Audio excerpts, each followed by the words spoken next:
Hi, Ken. This is Chad Barron. You're listening to My Alien Life.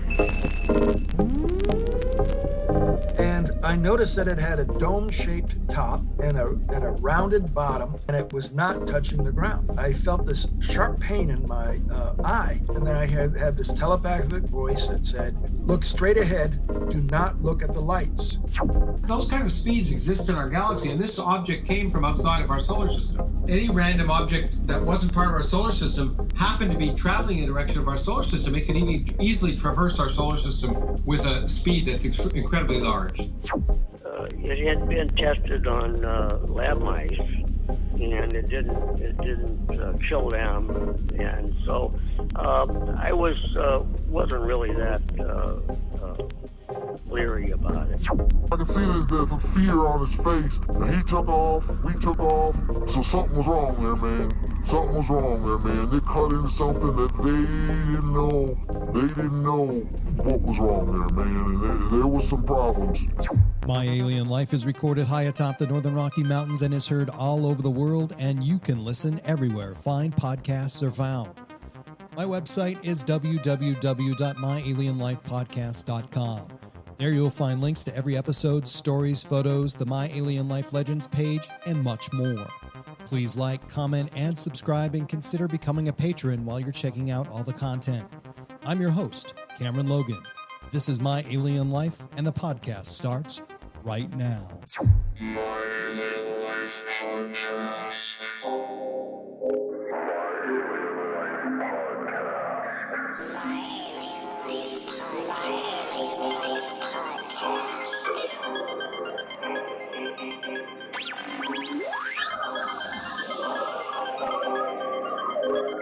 Three, two, 1, 0, and liftoff.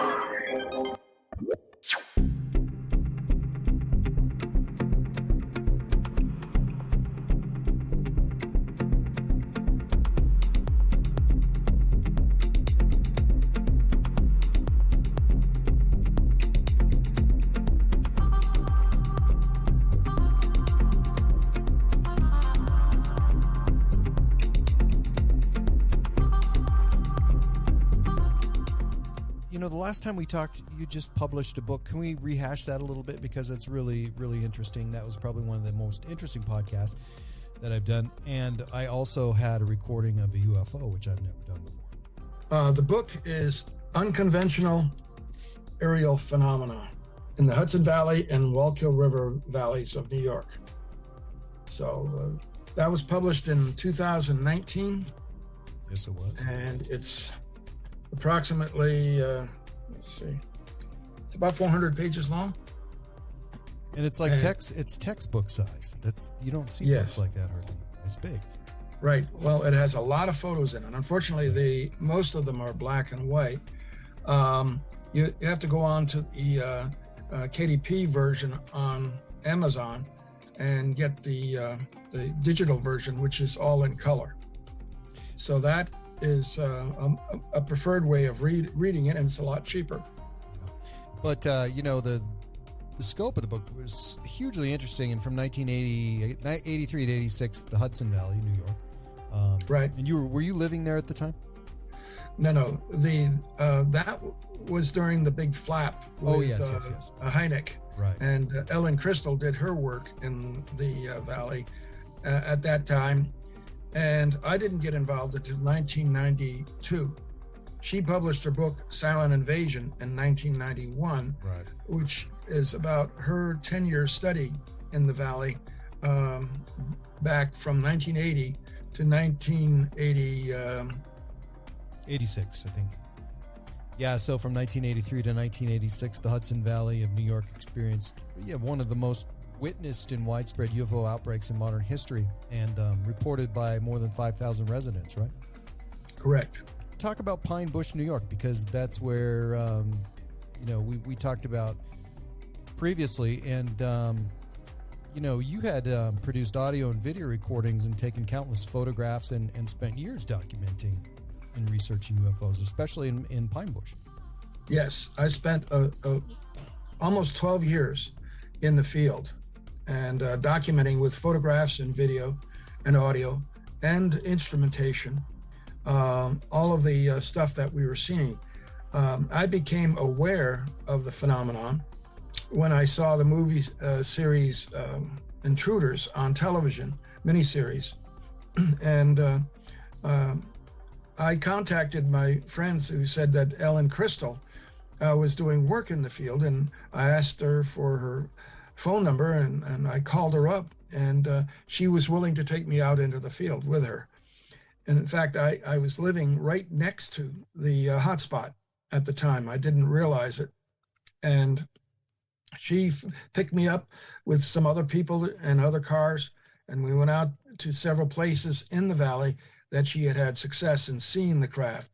When I went to the bookstore and got her book, I was shocked to find out that she was being followed around and being given performances in front of her cameras and that of others. And she told me to take my camera and tripod out there, and I did. And the first night I was out there with her and several other people, we had a craft flying right over us and then diving into the fields on the other side of where we were standing along West Searsville Road. And as a scientist, I was puzzled by this. I say, what in the world is this going on here? I've never seen anything like this.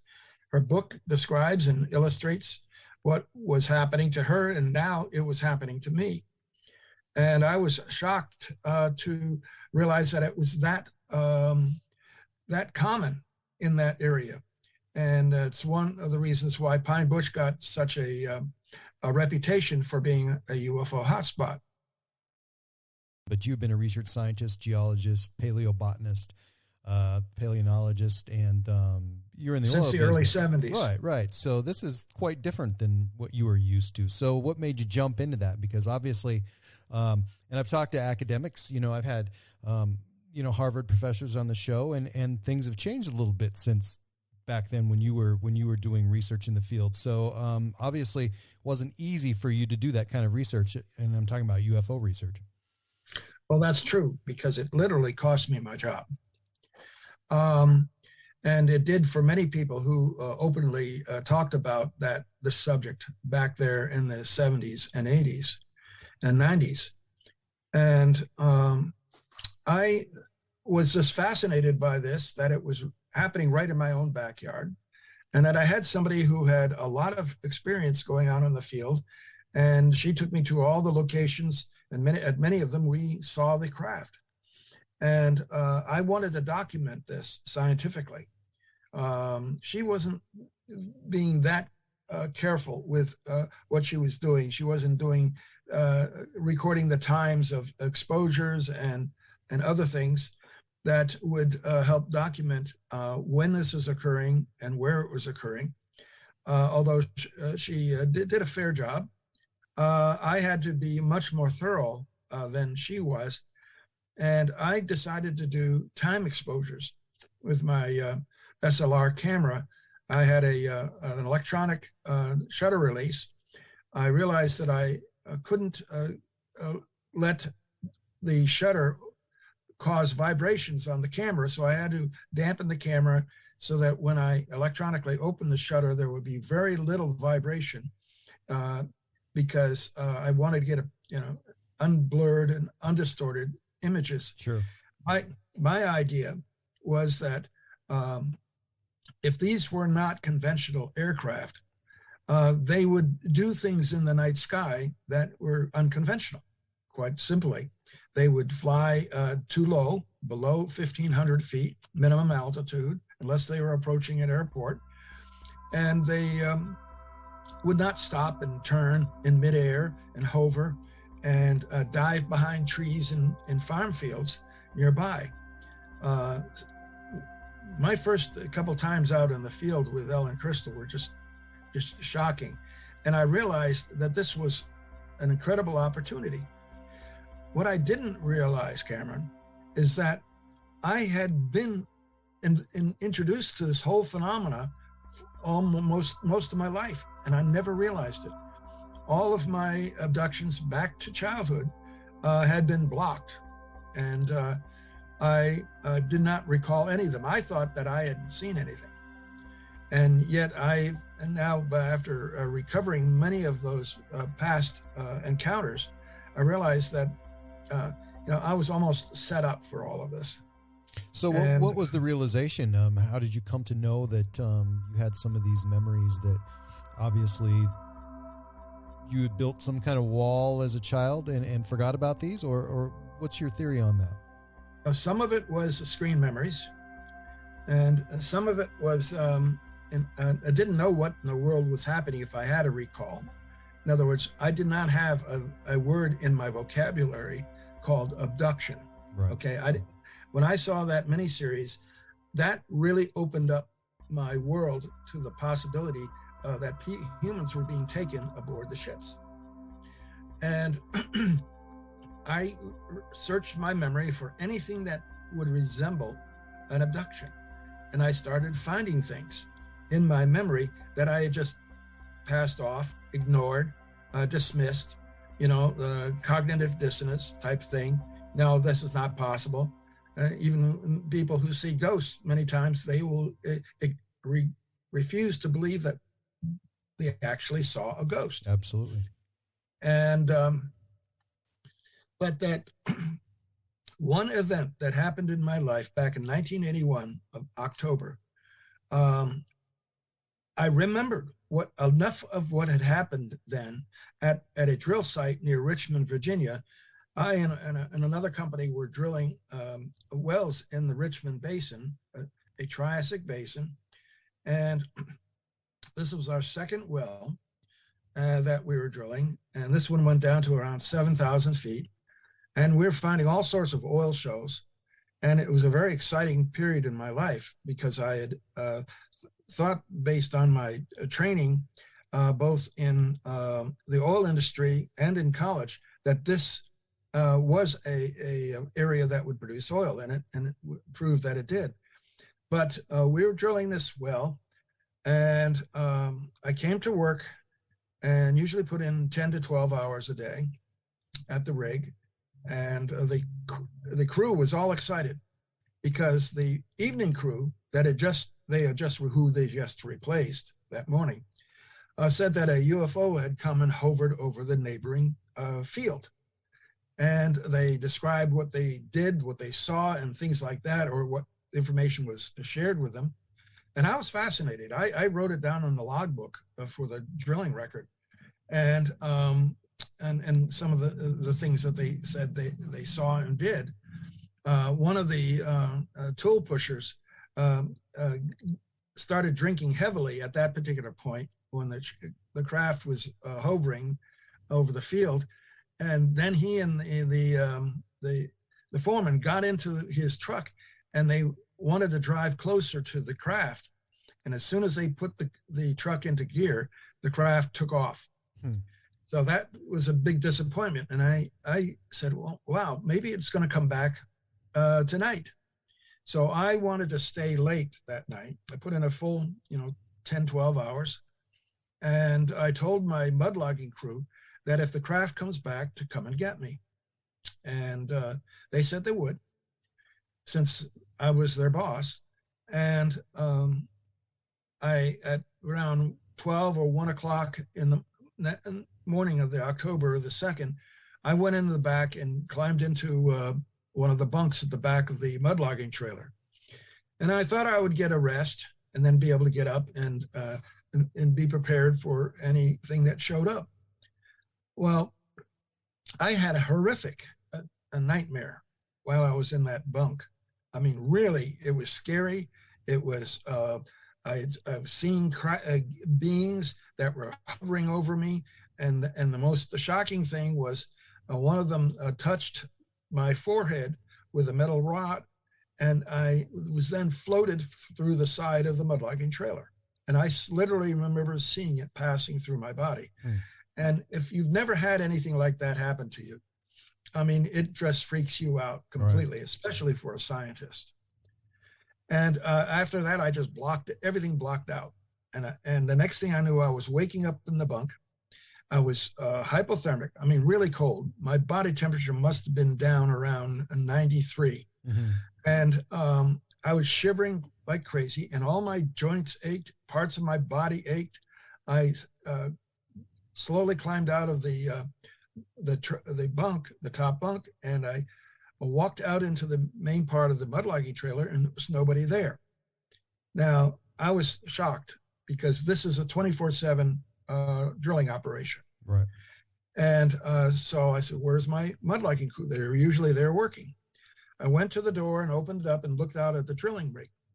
And the drilling rig was just turning very slowly in neutral, and there was nobody on the drilling platform. I looked around the side of the trailer, and there, off in the corner of the well site, were the entire crew and mudloggers all standing together looking up in the air. And as soon as I looked up in the air, I saw these lights, and boom, it took off. Whatever it was, just took off at that moment. And I was too cold to go outside. So I waited for the mudloggers to get back, and I said, Rick, what were you doing out there? And they said, we were watching the UFO. And I said, didn't I tell you to come and get me? And he said, we did, but you were missing. I said, what, missing? So I grabbed his arm and I pulled him back to the bunk, and I pointed at the bunk. I said, did you look in this bunk? And he said, yes, but you were not there. I couldn't believe it. And then one of the other mudloggers was telling me the story of how they saw a beam of light come from the craft, and they saw a body and 3 or 4 small bodies with a larger body moving in that beam of light from the trailer to the UFO. And then later they saw the same thing, but in reverse, when I was returned to the mudlogging trailer. I couldn't believe it, Cameron. I just refused to believe it, that I was abducted? What do you mean? I don't remember anything. Well, I wrote it all down and kept notes, etc. And it wasn't until 14 years later that after watching the miniseries Intruders, that I was introduced to hypnotic regression. And I found Fred Max online that he was a hypnotherapist, and he agreed to regress me and my wife, Pat. And during that regression, which was recorded and transcribed into my website, I recalled all of the things that happened to me aboard the craft, what they did, how they operated on me, why I was in so much pain, etc. And that just changed my whole attitude towards the whole phenomenon, obviously. And then I started remembering other events in my life, that Pat and I had gone to see her mother in Massanutten Village and along the Blue Ridge Mountains in Virginia on Thanksgiving in 1993. And we decided to go up onto the sky overlook that overlooked the ski resort there and look for UFOs. I mean, how many couples just go out at night and look for UFOs? Not too many. Not then especially, but now a few more. But yeah, back then, like you said, it was something that very few dealt with at the time. And this was in 92. And then we went back in 1993 to her mother's house. And both times I had encounters. And when we were parked up there on top of the Massanutten Mountain, overlooking the ski resort and the housing development, I had my camera and tripod sit in front of the van next to the guardrail, and we were waiting for some of the cars that were up there. It was a lover's location to go up there. And when they left, I said, good, now maybe I can start seriously looking for any anomalies. And I saw this, what appeared to be another car coming into the parking lot from the switchback road up the side of the mountain. But it had very bright headlights. They were brighter than a truck's high beams. I said, wait a minute, there's something wrong with this. So I turned and stared at it as it was coming towards us. And I noticed that it had a dome-shaped top and a rounded bottom, and it was not touching the ground. And as I stared, I felt this sharp pain in my left eye. I was shot by, and then I had this telepathic voice that said, look straight ahead, do not look at the lights. It was very clear. And I found myself paralyzed. My wife was sitting next to me in the passenger seat. And she noticed that there was this bright light showing up on the side of her side of the van, illuminating all of the ground on this parking lot. And the next thing she knew, she was knocked out, and the door opened and she was taken and into this shuttlecraft. I was left in the driver's seat. They opened the door, the driver's door, and one of them put a stun device to the back of my neck and knocked me out. The next thing I remember, I was waking up and Pat was sitting next to me again, and I hear my watch beeping. Well, it beeps every hour, and I noticed that, wait a minute, I didn't think any time had passed. So here I was saying, where did the last half an hour go? And Pat agreed, where did it go? And we both almost said synchronously, I think we should go back down to the house. And then we both realized that there was something strange going on. And we both turned to the left, and here this top-shaped craft had come in and landed right next to the van. And when it landed, I remember hearing gravel moving. And then it lifted off and took off. And there was a bigger craft above there that she said that she was taken up into, and where they gave her a medical exam. When she checked her body, she found a needle mark in her right arm. She also found her panties had been ripped and inverted. So she knew that they had done an exam on her. And so we were there having our own abduction experience. We had wanted one, and we got one on the day before Thanksgiving. You wanted one. You said that. Yeah, we wanted to. Why did you want that, Bruce? Because I don't want it. Yes, but we were eager to get confirmation that this stuff was for real. Right. So obviously, you have been some kind of focus or some kind of target of ET. And what's your theory behind that, and why? Oh, well, that would take a couple hours to get into. Well, give me an abbreviated version, because I think that's really important, and I think it's really interesting, because obviously there are people who are, and I would think that experience you had wasn't 100% positive for sure. You know, on a scale of 1 to 10, I don't know what that would be, but I wouldn't want that either. But why do you think you? Why you and well, also my wife. You and your wife. She was an abductee too. Right. And she was an Air Force brat, and had lived in Germany and lived at various Air Force bases around the country, including Wright-Patterson Air Force Base. And she told me when she was 8 or 9 years old at Wright-Patterson with her parents, she was abducted in the middle of the night by ETs and put in a class. And then she would be brought back. So here she was somebody that these ETs knew very well. And they apparently knew me because before this period of time, back in 1963 and 1962, I had been abducted from the band room, dressing room at my high school after a rehearsal band practice.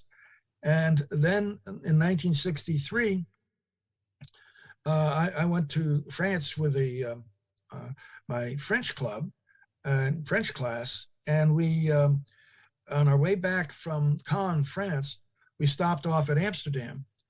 And there in the lobby, we had 3 days to do our touring, and this young woman, short young woman, saw me in the lobby. She walked over to me, asked me what I was doing. I said we were preparing to go to the various tourist attractions.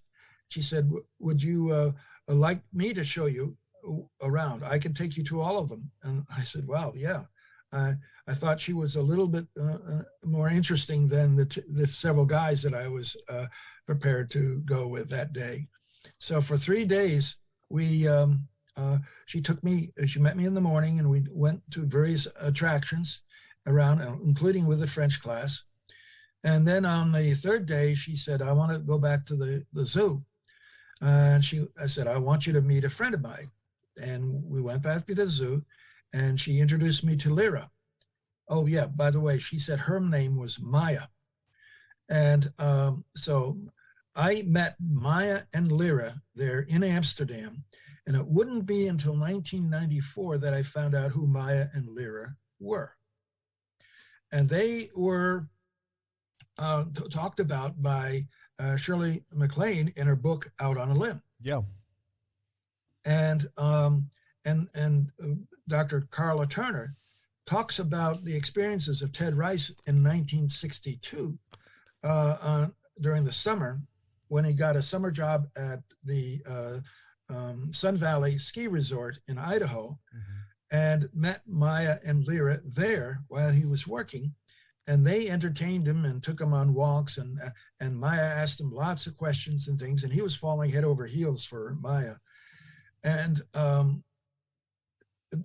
Turner was very astute in knowing that there was something more going on here. She had a friend and a colleague who was a hypnotherapist who regressed Ted Rice, and found out that on the last day before he went back home, Maya and Lyra met him and took him into one of the valleys on the mountains next to the ski resort, to their UFO. And they took him aboard and flew him to their underground base in the Andes Mountains. And they showed him how everything that was going on in that underground base, which she describes in Carla Turner's book, Masquerade of Angels. It's quite a story. And I did not read that until 1994-95. Now that was 30 years later from the time that I had met Maya and Lyra. Right. And I had met them just a year after Ted Rice had met them. And what Ted Rice describes is quite extraordinary. Everything he describes about Maya, I could identify with, that this was the woman that I met. And and there are a lot of things that Ted says in the book, in the regressions that he had, that show that this was a group that lived in an underground base in South America. The interesting thing about it is that when I said goodbye to Maya, I asked in Amsterdam, I asked her if she would be willing to write and correspond with me. And she said, no, I can't do that. And I said, why? She said, I do not live here. And I was shocked. I said, where do you live? And she says, I live in the mountains. I said, what mountains? She said, the Andes Mountains. And I was able to sneak a photograph of her. So that's on Alien Hub on the internet, that picture of her. The only picture of an alien that people claim to have met through contacts.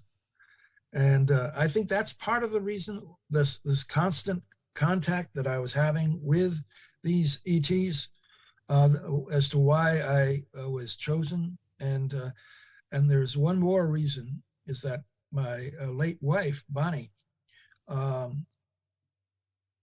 met her under extremely unusual circumstances back in 1983 in December. And she stayed with me, she and her youngest son, for 7 years until she died. And after she died, she appeared in spirit over her grave, and she communicated with me telepathically. She told me who she was. And when I was saying goodbye, her spirit appeared over her grave with my mother as a witness on the 20th of January, 1991. And this was right before I got involved with the Pine Bush stuff. And she told me who she was. She said, I am an ET. And I came to Earth as a human to fulfill a certain prophecy, and which I was part of and chosen to help her complete her assignment on Earth. And after her, she appeared over her grave on camera, and that is on my website, The Passion of Bonnie. A beam of light came down from the second sun that appeared in that overhead cloud. And we saw her spirit, a multicolored spirit, ascend in that beam of light into that second sun. The beam of light retract, the light go out, and because I was videotaping it, I was able to do some enhancement later on once that software became available on the in stores.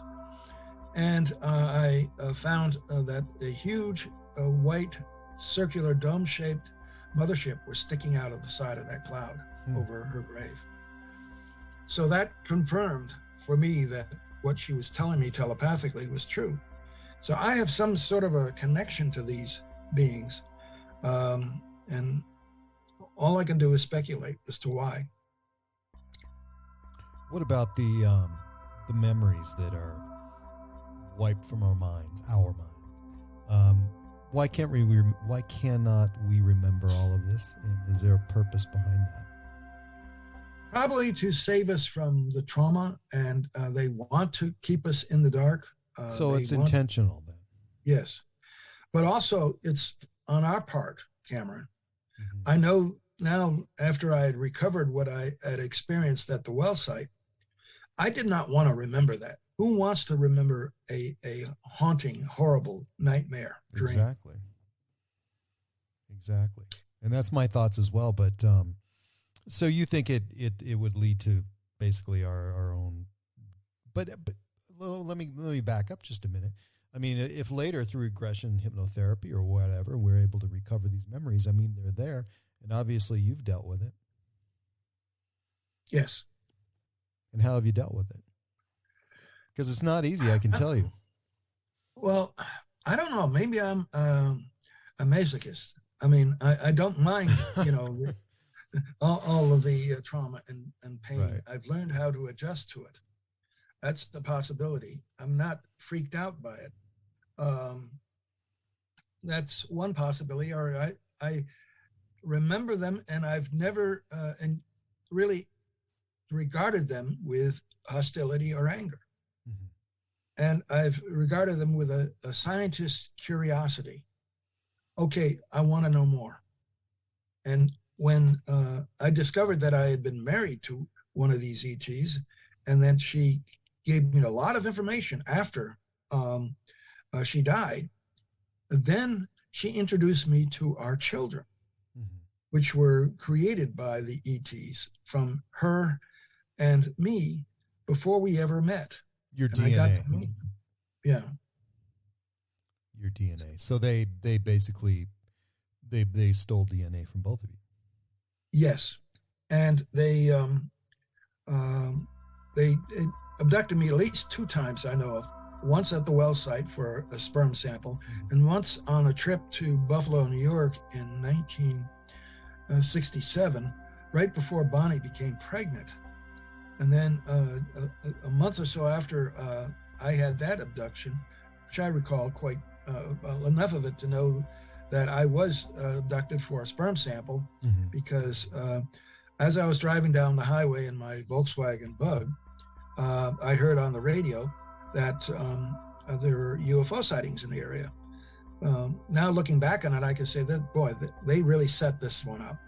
And as soon as I had heard that, I see a disc fly across the highway, the New York Thruway, descending from left to right. So I immediately pulled over and got out and said, I'm going to go in and see if it landed. The next thing I know, I'm coming out of the woods and getting back in my car. I don't remember ever seeing the craft, etc. But I had this thought in my head that I helped an ET fix his UFO. Really. I mean, that I could actually help them do anything, right? You're pretty handy though, Bruce. If not you, who could possibly fix a spacecraft? I mean, you're a professor, you were a manager in the oil field, so obviously you had some skills that they felt were useful. Yes. The next thing I remember is I was coming out of the woods with a very foggy memory of exactly what had happened. and but with a thought that I had helped an alien fix his UFO. And I got in my Volkswagen Bug and started to accelerate to highway speed. And even though I thought I had this thought that I had found the UFO in a clearing and met the alien, I didn't know what they had done except that my testicles ached very severely. And then when I got to Buffalo, New York to meet with my friend, I had timed the trip so that I would know exactly when I would get there. And he said I was an hour late. Thank God he waited around for me to show up. But I had an hour of missing time when I was with that alien. And about a month later, my Bonnie said that she had all the symptoms of a pregnancy, and yet she was a virgin. She didn't know how she could have be pregnant, but she was engaged to her high school sweetheart, and she knew that if he found out that she was pregnant, he would drop her like a hot potato, and her parents would want her to have an abortion. Well, she wanted to marry him, so she didn't tell him what was happening, and her belly kept on getting bigger and bigger and bigger. And she kept on wearing looser dresses and coming up with excuses that she was getting fat. And then 4 months after the pregnancy started, she woke up in bed with her belly flat, blood between her legs and her hymen broken, but no fetus or afterbirth in the bed sheets. And the pregnancy was over. It wasn't until 1994, after I met Bonnie, lived with Bonnie, married Bonnie, and she died, that she came back to me and introduced me to 2 of my 3 children by her. And I met them over my bed one morning on October 23rd, 1994. I got up to go to the bathroom. It was still dark outside in the morning. And I saw this flickering over the bed. And I stopped to study it. And I didn't know what it was until my mind became entrained in the strobe effect of the light that was strobing. And suddenly this entire vision of 3 astronauts floating in space with stars as a backdrop appeared over my bed, framed with a glowing golden frame that was pulsating 4 times a second, or at least maybe 4 to 5 times a second. And I was told telepathically to study the 2 humans. There were 2 humans in astronaut type spacesuits, decompression suits, without any markings on them whatsoever. And there was an alien in another decompression suit of a different color. And there were a woman and a man in their 20s, late 20s, like 27 years old. And the woman in the center was very beautiful. She reminded me of Bonnie. And the man was bearded, and he sort of reminded me of me. And these were my 2 children and Bonnie's children. Wow. A similar thing happened to Whitley Strieber. He didn't meet his children, but he was able to, he was in contact with his wife after she passed away. And, right. To me, that's similar. And to me, that signals there's a connection with ET in the afterlife. Oh, yes, definitely. So describe that, and how would that function? I mean, and I'm not asking for the physical properties of that relationship, but how and why? I mean, what's your theory? Obviously, you have an idea. Well, I've been told a lot of information, and a lot of that is probably unbelievable to most people. I even did a presentation at the Laughlin Mega Conference in Nevada on February 20th, 2020, right before the pandemic started. And you can go online or get the DVD of my talk. It's pretty graphic about what I've studied to try to answer your question. Okay, There are 48 slides that get into clear details about what happened, when it happened, why it happened.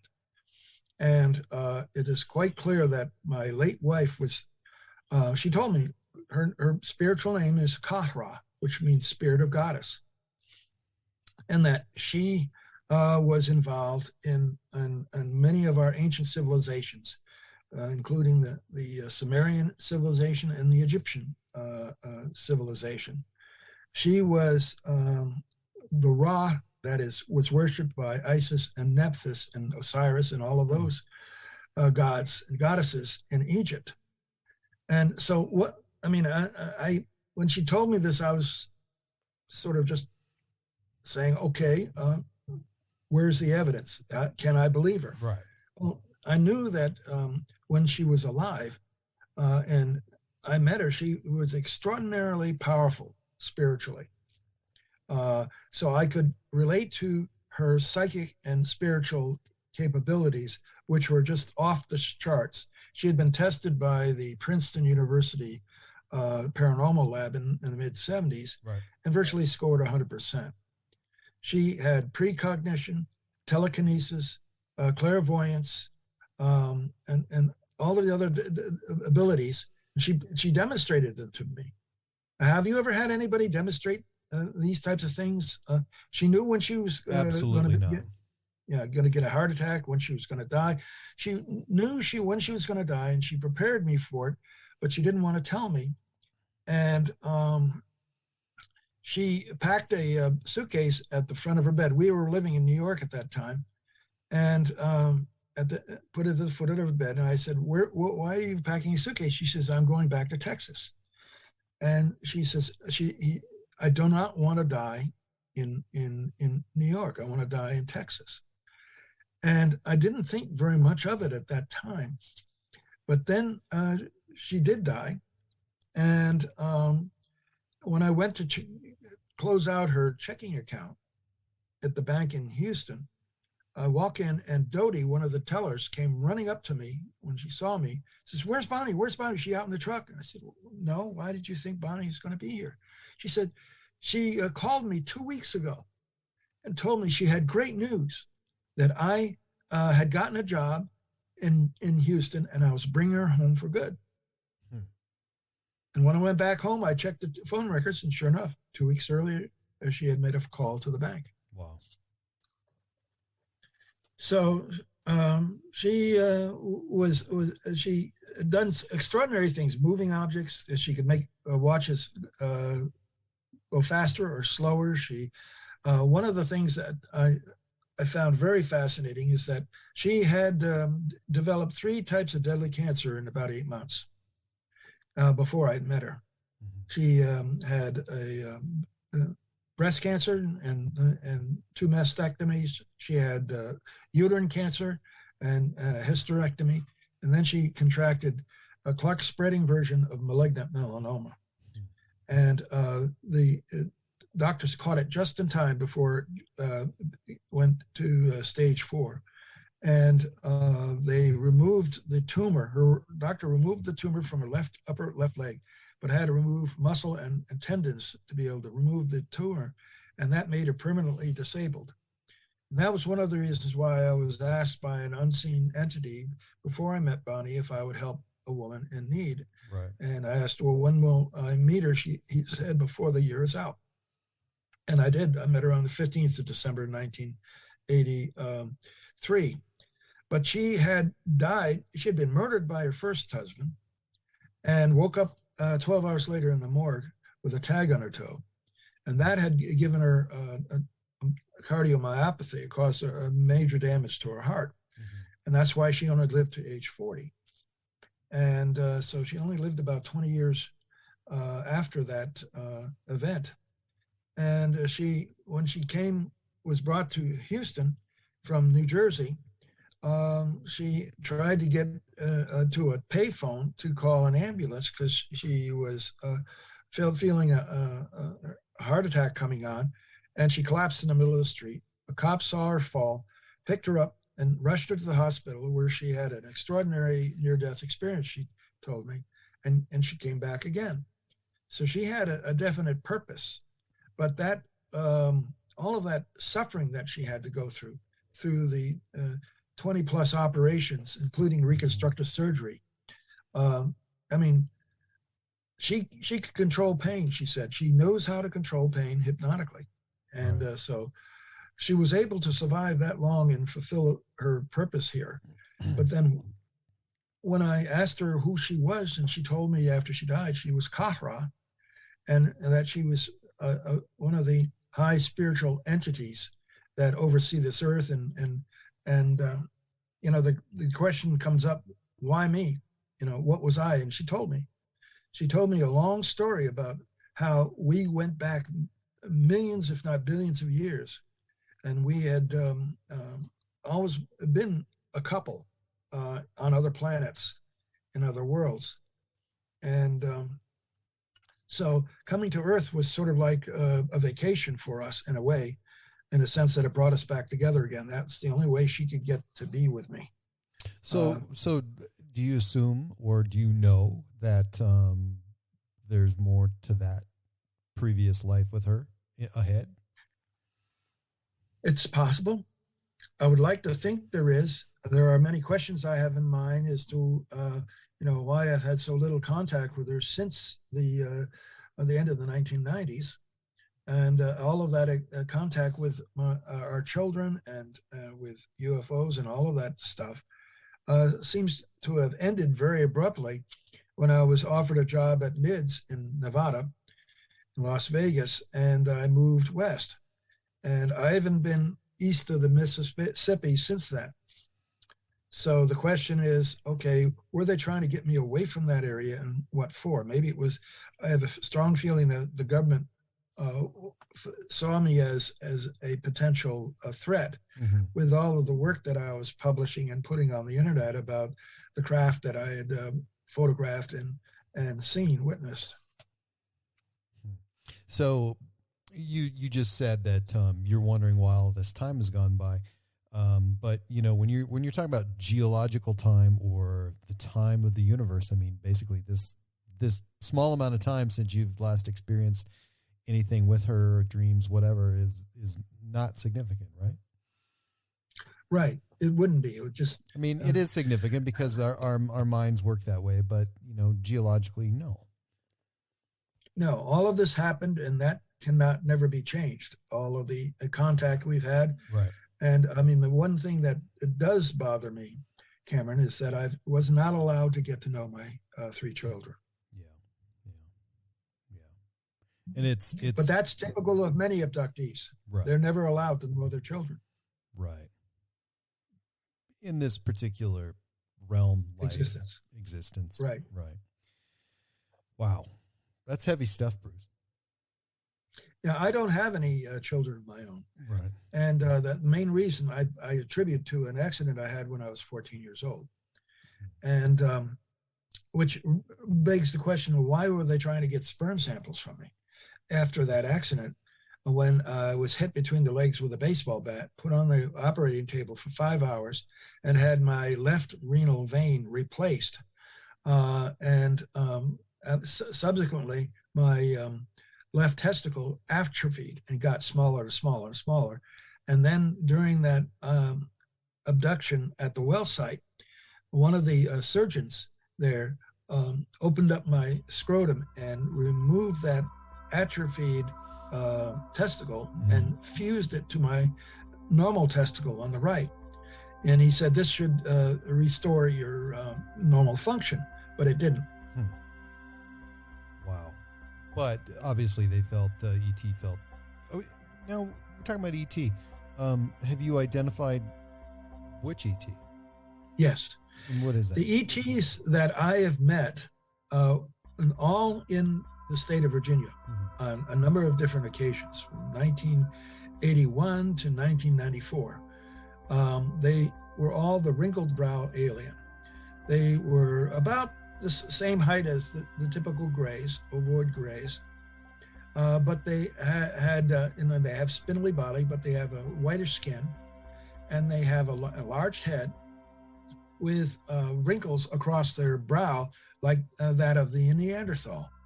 and they have circular eyes and circular eyelids, and clefts on their nose. Looked somewhat like some of the Star Trek aliens. Right. And they're the ones I consistently met when I was in Virginia.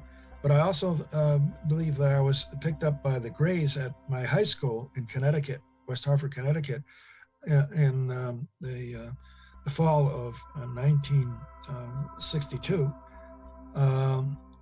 Yet my ex-wife, Pat, she met the Wrinkled Brow aliens in her bedroom at Brown University in Rhode Island. So she's had encounters with them as well, which is rather interesting. They're not your typical Greys. So what do you think the relationship is between the Wrinkled Brow aliens you described and the Greys? Do they have some sort of symbiotic relationship or a relationship at all? I don't think they have a close relationship. I think they are operating in parallel. Right. They have their own agendas.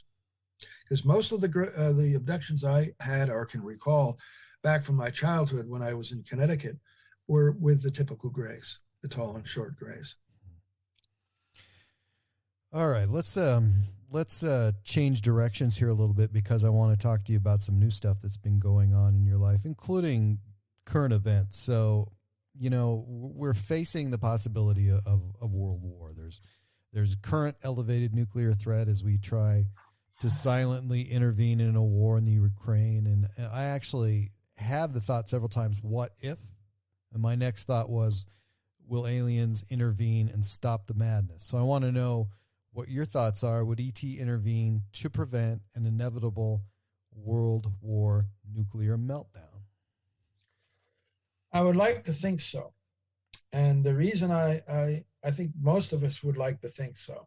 But I did not get any specific information on this until I met a woman by the name of Susan Johnson, who lives in Miami, Florida. And she claims that she's been an alien in a human body ever since age 7. Mm-hmm. She could remember very clearly the planets she's been, the alien species or groups she's been with, and she's routinely taken aboard the craft, even now, and works with these aliens in order to prevent major destruction on planet Earth. And she says their prime directive is to prevent the Earth from being destroyed. So if that's their prime directive, obviously, I guess let me skip to the next question, because, if they did not intervene, and obviously we would be, if the worst happened, they did not intervene, they probably have the ability to withstand, at least radiation many times more than we could stand. What if they just want this planet? I mean, and they're willing to have this planet after it becomes more radioactive, more contaminated. Well, they have time on their side. Yes, they do. And they also have been involved in the evolution of life all the way through the history of this planet, from what I understand. Daryl Sims down in Houston, Texas, has studied the abduction and contact reports of a number of abductees who were abducted together aboard these huge giant ships that are full of animals and plants in suspended animation. In other words, they are arks. Yeah. Literally. Sounds like it. Like the Noah's Ark. Yep. And so that concept is there, that if something were to happen to Earth, they could repopulate the Earth to exactly the way they wanted it. And they could also remove the radiation. They have the ability to neutralize the radiation. So if they do want the planet, basically we really wouldn't have much of a choice other than to give it up. But, we wouldn't be giving it up, Cameron. they have put us here for a specific purpose. How do you explain all of the different races of humans that you have on here? It's a big melting pot, but also they're looking to create different types of humanoids to take to different planets. And we have enough stories from ancient cultures, especially for the the Hopi and other Indian nations that are even Eskimos that have suddenly disappeared and been taken. So are we just the breeding pot here for populating other planets? There are some who think so.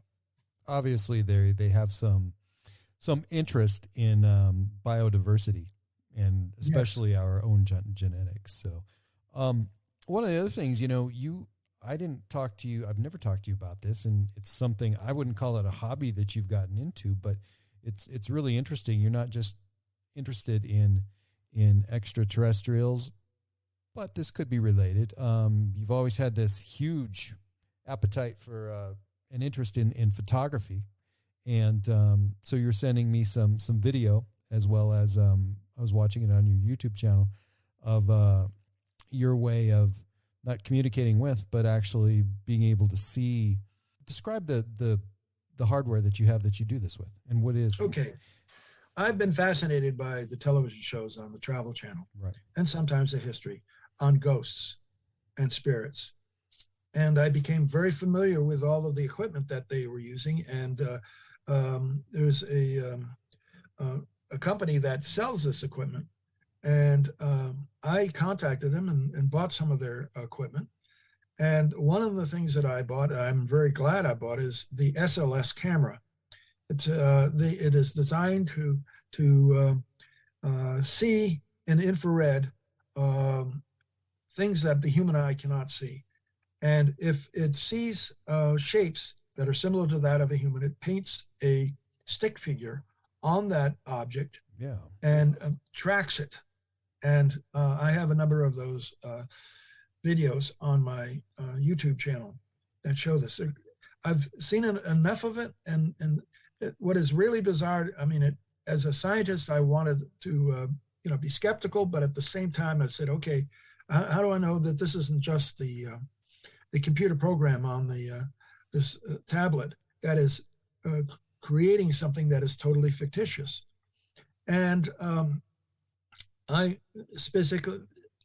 specifically wanted to know, and I had the television on, and when these stick figures would appear in this residence and my previous residence, and I had the ghost show on, they would go over to the TV and point to the TV. That's crazy, man. That's and that is just so obvious is what they're trying to tell me, right? What you're feeling as to the possibility that there's somebody else occupying your space.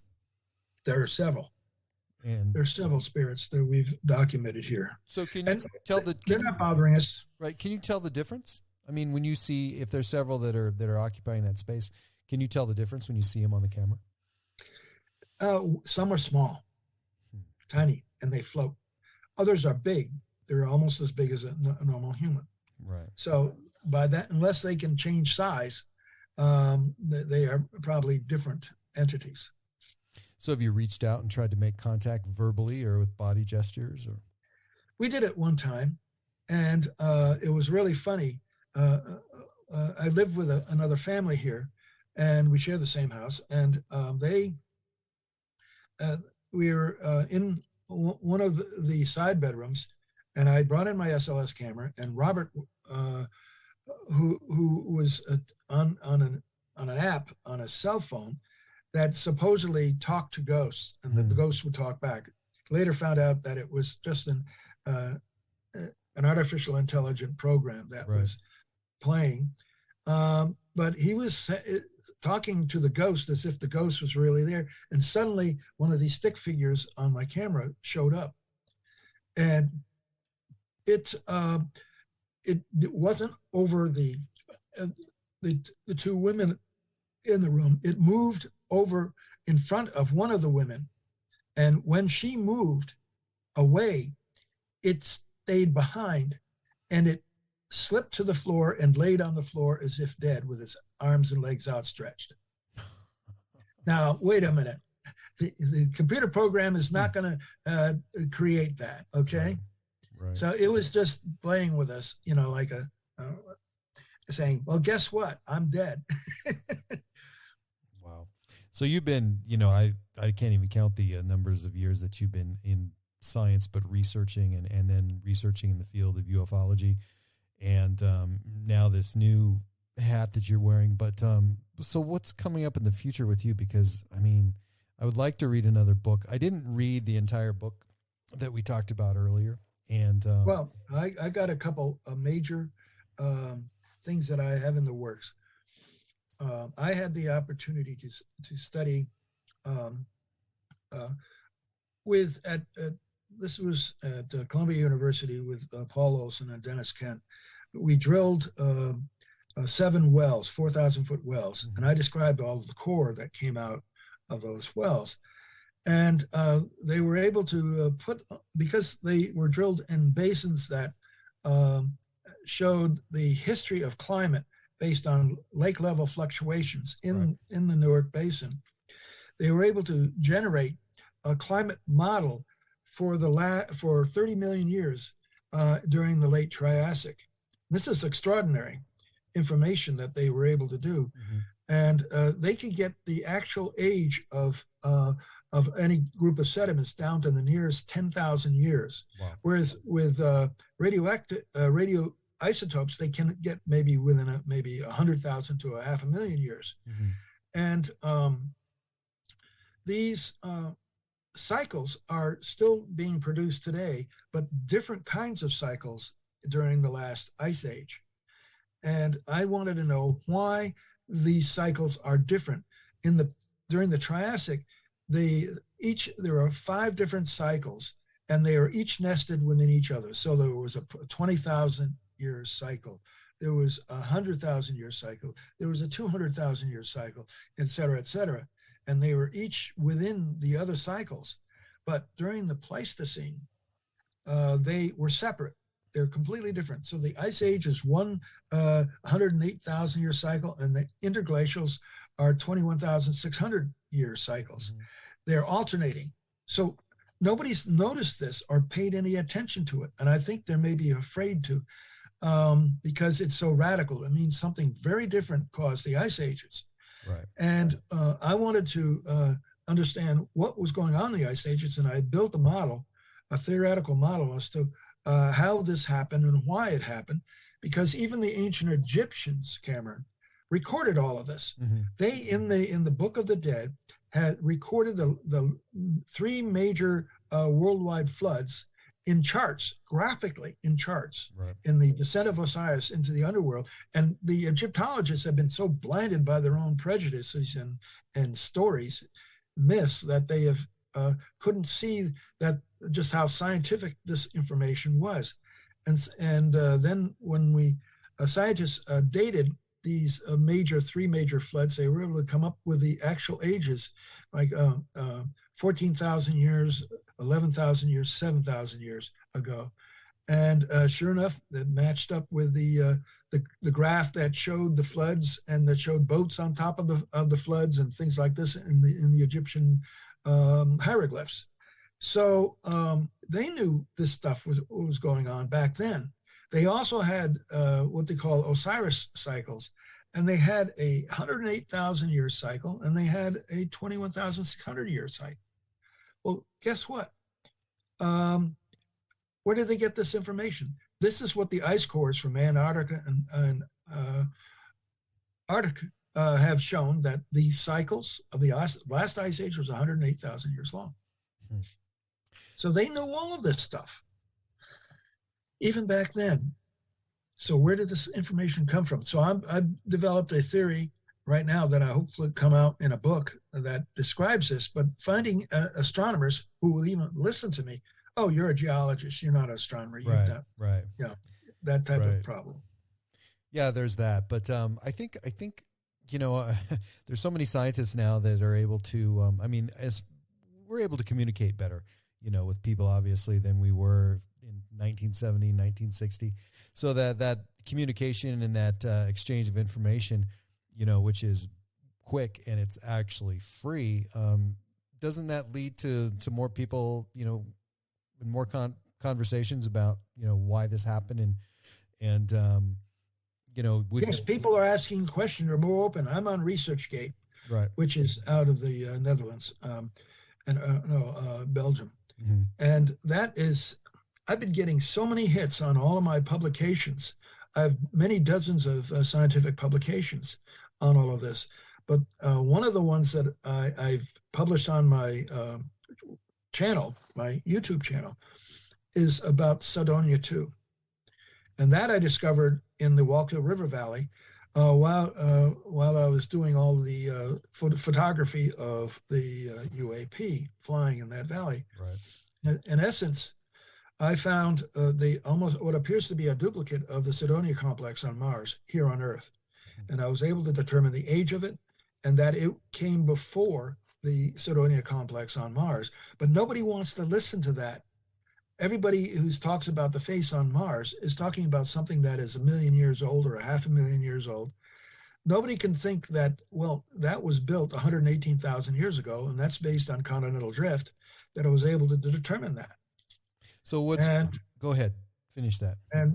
And I found remnants of all of the major features, such as the crater, the tholus, mm-hmm. the face, and the city of pyramids, and even the base to the DNM pyramid. But nobody is getting excited about this.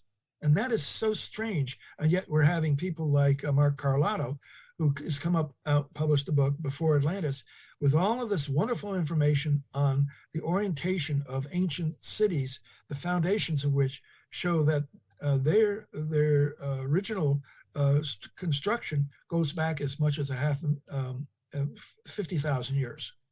And we have a really strange, relationship with Mars, and we have this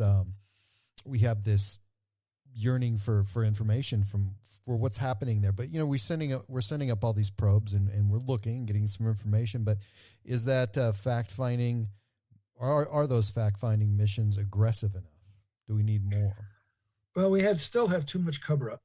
That the NASA has wanted to paint Mars as being an uninhabited planet. That is, they started out with it doesn't have any life on it. And now with methane curves during the summer, they're starting to think that there's at least bacterial life maybe exist on Mars. Right. And I find this interesting, but others have pointed out that our circadian rhythm is 24.9 hours. Yep. The circadian rhythm on Earth is 24 hours. The Martian day is 24.9.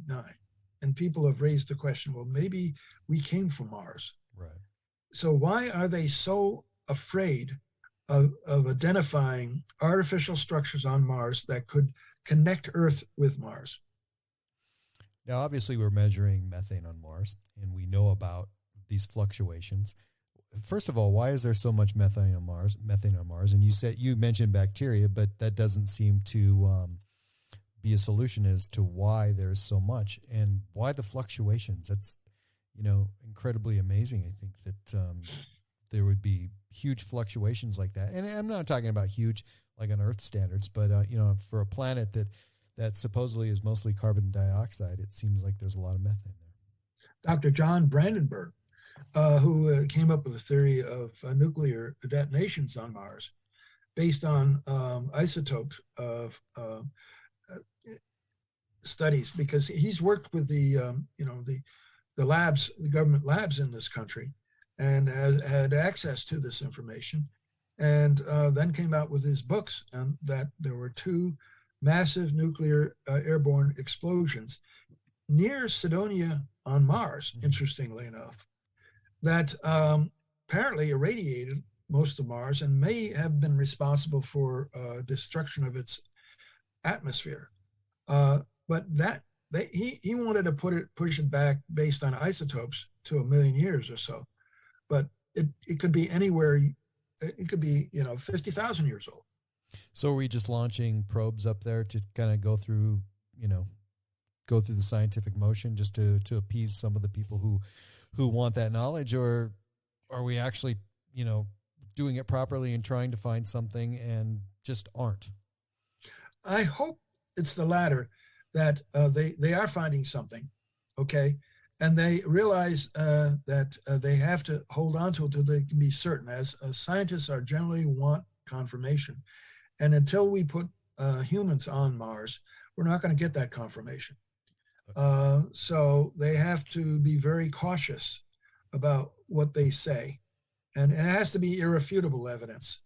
So even all of the implications of the face on Mars, of the nuclear explosions, of the methane, it indicates there's a bigger history to Mars than NASA has been willing to admit. Is the danger in the trip to Mars, or is the danger being on Mars? Because obviously, there are different schools of thought on how quick we can get there, how dangerous it is to get there. I mean, you talk to 10 different people and you might get 5 different answers. Well, one of the things that's nice about CO2 in the atmosphere is that plants love it. The biggest problem was sufficient water. Right. Bruce Cornet, it's great to talk to you again. Oh, thank you for inviting me. Looking forward to reading the rest of your book. It's huge, man. It was 11, 12 years, 140 close encounters. And I think that one of the reasons why the producers, they only had me out in the field and on one of their shows, UFO Vortexes, back in 2008. And since then, they have not wanted to have me out there. I don't think they can handle what I've been finding. No, that's a lot of information, even for them, because obviously they have to do their research too. And when you throw a document that large at them, I mean, it's obviously either they're going to do one of two things. It's going to confuse them or it's going to scare them away. But right, it's a good book. So again, thank you so much for being with me, and take care. And everybody can check out Dr. Bruce's YouTube page, and just type into YouTube Dr. Bruce Cornet. Easy to find. Dr. Bruce, good night. Thank you. Good night. Thank you.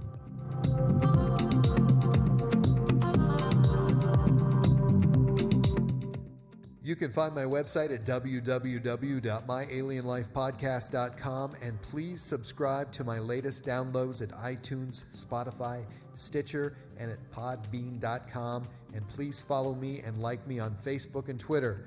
My Alien Life is written and produced for broadcast at Studio 254 in the Northern Rocky Mountains. The music you are hearing is produced and created by Elion. You can find all Elion's work online at Heart Dance Records.